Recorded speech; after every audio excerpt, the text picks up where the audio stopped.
Welcome to my new channel, Propa Pictures. I chose this name because it's about the truth serving as an antidote to harmful propaganda in the media. So for my first ever video, I thought it was fitting to explore Julian Assange's situation. The journalist and publisher who found a method to maintain a 100% record of truth. I made this film, The Last Free People, as Julian called us, to consider why we should care and if we should oppose the crimes committed against him in the name of national security.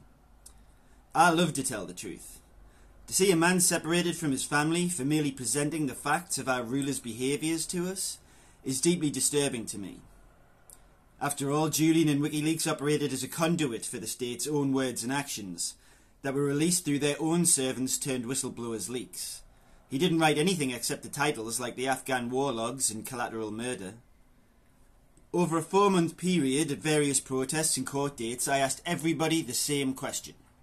What are the implications for a society that locks up its truth-tellers?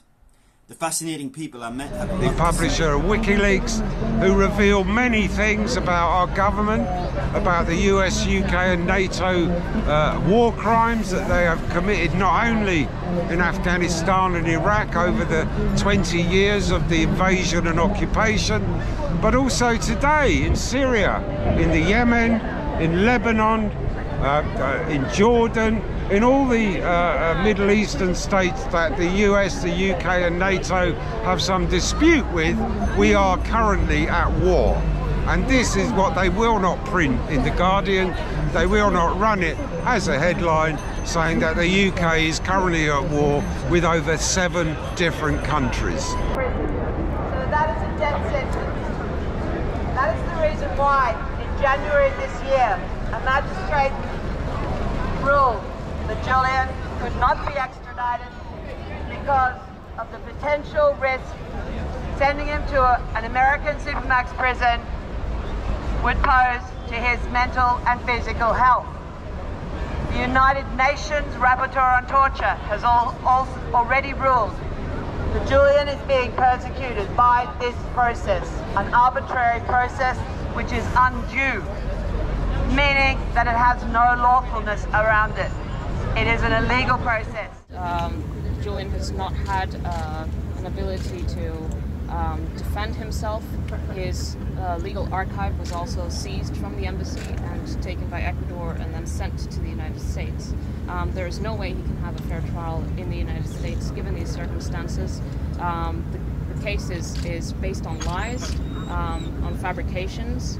It's abusive, it's political, and the longer this goes on, the more obvious it becomes, and I think it's obvious to everyone. Okay, now you saw Julian for only the second time in months earlier this week, and there were a bunch of MPs down there delivering a letter of protest to Belmarsh's governor. What was all that about? Well, what has been happening progressively since March 2018 is that Julian has been increasingly silenced over time. In March 2018, the embassy prevented him from being able to make any public statements, and he hasn't made any public statements since then. Then he was kidnapped from the embassy, taken to Belmarsh High Security Prison, and increasingly hidden from view, hidden from the world, and silenced. And so the refusal by Belmarsh to allow an official visit by members of Parliament, of the UK Parliament, is just another episode in this progressive silencing and hiding Julian from view, even from our elected representatives. Okay, and this protest on the Thames is part of Assange Week. That's to mark Julian's 50th birthday coming up this weekend. What else is going on? And there's some more events, isn't there? There's Assange Week 2 next week. That's right, we've decided to extend it. There are events going on every day. On Julian's birthday, the 3rd, on Saturday, we're going to have a big picnic on Parliament Square in London. And the idea is to use this time, Julian's 50th birthday, to raise awareness in kind of a celebratory atmosphere, but there's also a very serious aspect to it, which is we're urgently demanding for Julian's release. Okay, thanks very much. Thanks guys, thank you. Free Julian Assange! Free Julian Assange!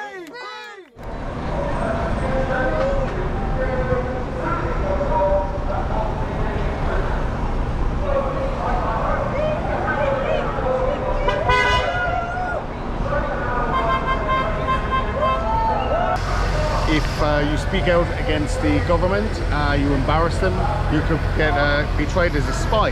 Now that could be you or me, because we say stuff about it or about something, you know, and it's we're going to be tried 14 years going to give people for being a spy, being a journalist. And if Julian gets extradited, it's 175 years for basically telling the world the truth and showing up the corruption in not just the American government, but like in all sorts of institutions and governments. And he's exposed truths which are embarrassing to the United States administration, and particularly its predilection of going to war over the past years, shall we say. I've not time to discuss all of it. Julian appeal is on today. I hope the court accepts the decision of the lower court that he should not be removed to the United States. My view is that he should be released. His health is clearly at risk while he's in Belmarsh. It'd be a worse risk if he was in a Supermax prison in the United States. He's a man that has actually done the whole world a very good service, as some of our newspapers recognised, like The Guardian, in the earliest stages of this. So I say to the journalists that are here, the British journalists that are here, I have plenty of issues with the way the media report things in this country. I have good reason to have good complaints about the way the media treat individuals in this country. But I hold no bitterness. What I recognise is that journalism is a very dangerous and risky profession when done properly. Because they want to weaken him in a form of slow murder. We must stand up for the truth and the truth tellers. What do you think the implications are for society at large when our truth tellers are locked away in isolation such as Julian? I think most people don't really understand that Julian Assange, being a journalist and a publisher and a creator of WikiLeaks, they don't really understand that when we attack journalists, or when we put them in prison and we try and extradite them to the US, that this is the opening of a very slippery slope to tyranny. And if we lose the public's right to know what our governments do with our money and in our name, especially in foreign countries where the rules and the regulations regarding the treatment not only of the civilian populations but also of military combatants, the Geneva Convention has gone out the window, the United Nations rules of warfare have gone out the window, and all these things they've done, especially recently in Afghanistan, in Syria, in Iraq, etc., all the things they've done abroad, they are now doing on the streets of London and the UK. Because when we ignore the rights of those abroad in foreign lands, then we become immune to the loss of these rights in the UK. So I think the effect for the average person is disastrous, because you will now have to accept the word of your governments without challenge, without evidence, and without any form of scrutiny or accountability. This is the UK in 2021. And I feel that unless we challenge this and protest this indignity and this vengeance against the journalists, we will be the next. And as they say on the online community, you know, today they lock up the journalists, and tomorrow we have no idea what happened. We are in Piccadilly Circus. Behind me is a statue of Eros, a god of selfless love. And the arrow that Eros has in his bow is pointed at the heart of Westminster, to remind the politicians, to remind the Foreign and Commonwealth Office, to remind Home Secretary Priti Patel, and indeed Alexander Boris de Piffle Johnson MP, the leader of the Conservative Party, to remind them that without compassion, without human rights, and without our legal rights, we are indeed living in the tyranny that is the UK today. Absolutely. Absolutely. And what do you think the hopes are for Julian in the future? What's the word around the Assange protesters? We are realistic that the legal process is the punishment. And as long as they have him in a maximum security prison, isolated, silenced and tortured by that process, as long as they have him there, it's job done. So it's up to the members of the public to make the stand, and it's up to every one of us, man, woman, or however you identify, to come out and support Julian Assange, support journalism, and indeed support a free press.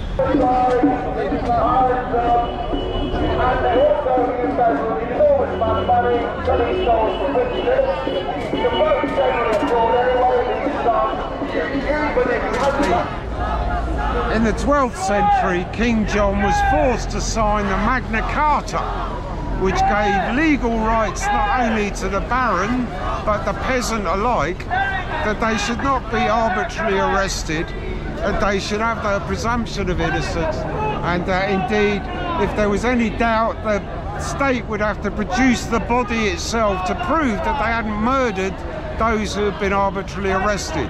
Hence the habeas corpus.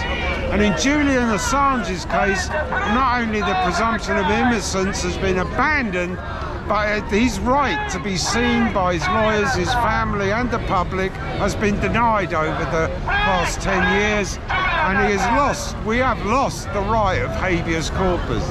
And you only have to see the effect of this in Guantanamo Bay, in Cuban sovereign territory, with an American military base and a prison that acts ultra vires the law of the United States Constitution, the right to a fair trial, and indeed habeas corpus. And with Julian Assange and the WikiLeaks revelations about Guantanamo Bay, some of the lawyers were able to secure the release of those detainees who absolutely had no presumption of innocence, were denied the right to a fair trial, and were indeed denied the very same rights that Julian Assange is denied. So you will find any lawyer working for the Guantanamo Bay detainees is a big fan of Julian Assange and WikiLeaks, and without their work, without their right to publish the truth, those detainees would still be in Guantanamo Bay. Their rights are denied in the occupied territories of Cuba as they are in the occupied territories of Woolwich. There you go. So the implications for society at large when habeas corpus is suspended is that eventually any protester can be locked up, as we see with the Kill the Bill situation. Well, yeah, quite correct. And indeed, the loss of habeas corpus, the loss of our human rights and our legal rights is something that seems to have passed over people's heads recently, especially with the current government using a public health crisis to instigate laws that give immunity to our public servants from criminal acts committed with our money. What was it, 135 million pounds to a company that was dormant for 8 years and then £1 in assets. But the government gave them 135 million pounds for PPE, and their main objective as a business written down in a company's house is investments. Now, like, I'm not a dumbass, right? Like, if I want to get my tyre changed, I go to a garage, I don't go to a hairdresser's. And your thoughts are like your comments. And when they're being taken down or deleted, you're left in the situation that, what would you say, you're in a fascist tyranny. Because if you can't travel, you can't say what you want, you can't think what you want. Like, you have to look around. Just because you can upload to Instagram or you can watch Netflix movies doesn't mean that like everything is okay in the world. You know, children are dying. We're not allowed to say what we want. You know, like even by saying these kind of things, you might get taken down off YouTube or something. You know, and that's why we have to now start uniting. Right? People have to stop bickering and fighting and arguing and having egos and agendas. This is bigger than all of us. This has to be a whole thing of humanity where we come out and we want change. We have to come together on a common goal of change. I mean, like I was even speaking to the police. Priti Patel has also told them that if they don't take that they're not going to get a pay rise. Now, I've spoken to them and they're not happy about that. Not all police officers want to take a and just fall into that category that everybody imagines is the right way. We have questions to be asked. There's more people dying of this than any others around. And when I say it like lightly because it's a gene therapy. So yeah. Also with the police, we need to unite and win the hearts of the police and the military, you know, to protect their friends and their family and us, rather than the government puppets of the corporatocracy. Because we don't have democracy anymore. This is a corporatocracy, and it's quite open. Corporations are now working with government. We see that. If it was any other country in the world, the British government would be saying, well done for standing up for press freedom. I would expect to say the same here. We have a Prime Minister who used to be a journalist. I would have thought he alone would understand the significance of Julian Assange's case and ensure that we say very firmly to the US administration, drop the appeal and let Julian Assange go. This is just typical political nonsense from Jeremy. Boris does understand, seeing as he is the front man for the Anglo-American establishment imprisoning Julian in Belmarsh in the first place. You'd think Jeremy would understand that himself, being a politician working in the midst of mass murderers throughout his career. A damaged SD card means that I've lost his response to my question. He said that Julian isn't the first truth-teller to be targeted. The implications are huge, but the difference is the immense support he gets from the public. No huge implications were discussed. Well, it's an utter abomination, and I think the period we're moving into is where the New World Order need to suppress all free speech. So he's just a symbol. He's a dam. If they keep him in, it's a symbolic attack on all free speech, and it's a message to all journalists, shut up, right? If they let him out, imagine, there'll be suddenly a blossoming of all sorts of exposés. Because you don't know what's hidden around, what journalists are ready to do, but won't because they're scared. So it's to terrorise us. So it's really very important. You know, it's not just about him, it's about the whole of free speech and what is going to happen in the next year. We will be led to the Chinese social credit system. This is what the end goal is. To put it in a nutshell is, if you cut off free speech, none of these things will ever come to the surface of what's going on. That we'll just find out at the end of the day when suddenly we have a dramatic change that is against the rights of the people. So free speech allows us to know all of the things that are going on in the power center. Have self-determination if there's no free speech, because we need to be able to analyze and use our critical thinking to determine what choices we make. Now, if there's no information allowed to be given out in a society, how can we make an informed decision so we can have critical thinking? If we can't question authority and if we can't question policies, how can that be a free society? So they're either going to have to change the classification of this country to a dictatorship and admit it, and it's the fascist state rather than a free state, and calling it a democracy and pretending we have free elections, or if they want to continue saying we have elections and a democracy, we have to have free speech. It's just like with protest, you know, that during lockdown we were told there was no right of free speech on the streets. Why do you think that all these regulations were brought in? So easily served the master of control, because with you can bring in emergency measures and then everything can be banned under emergency measures in the interest of safety for all during a pandemic worldwide. Hiya, so what do you think the wider implications are for society when our truth tellers and journalists are locked up for doing the job? Huge implications, in fact, probably the most significant implications of any generation in the world ever. We are the last free people. This is the most important hearing, trial, extradition hearing in our lifetime. Government can't be trusted to do the right thing, to not represent our interests. We're at this precipice with humanity, I think. We have to now start uniting, right? The freedom of Julian Assange is our freedom, and we must fight to win, or our children will be next. This is the end of a free press. The all right to know will never exist in the future. And the effect is we live in darkness.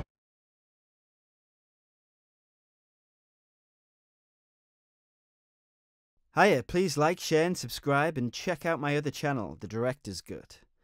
I've used my health story to write a little health guide that can help keep your guts and brain healthy.